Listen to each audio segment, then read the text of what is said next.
74. Mana shunda ketdilar.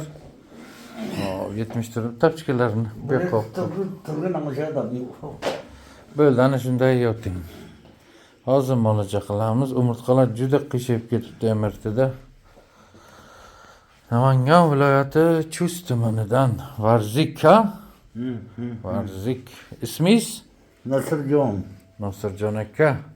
Oho, oyoqda tasha olmaysiz pastga. Yana shu tortishib nima bo'lib qoladi. Tushunarli bo'ldi. Nasirjon aka, Ha. yengillik bor-a? Ha, bor yengillik. Qancha bor? 40-50% bormi? Ha, yaqin 50%. Bor.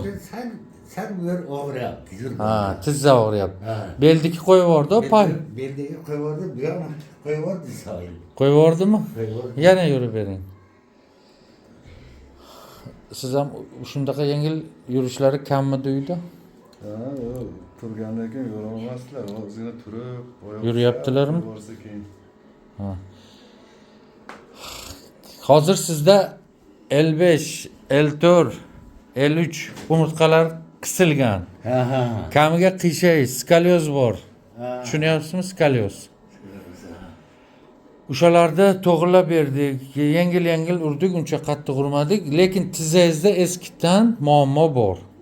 Operatsiya qildirganman deyapsiz o. Ha, ha, ha. Meniskini qildirganmisiz? Menisk. Bor, rengini bor. Bormi? Xudo xolasa ko'ramiz. O'shani ko'ring. Xo'p, bugunga bo'ldi. Salomat bo'ling.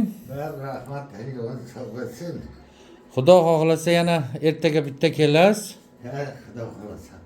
Xudo xolasa yaxshi bo'lib ketadi. Salomat bo'ling. Rahmat, Alloh sog' bo'lsin sizga. Hoji ota 50 emas, 80%. Buni nima qilamiz buni endi?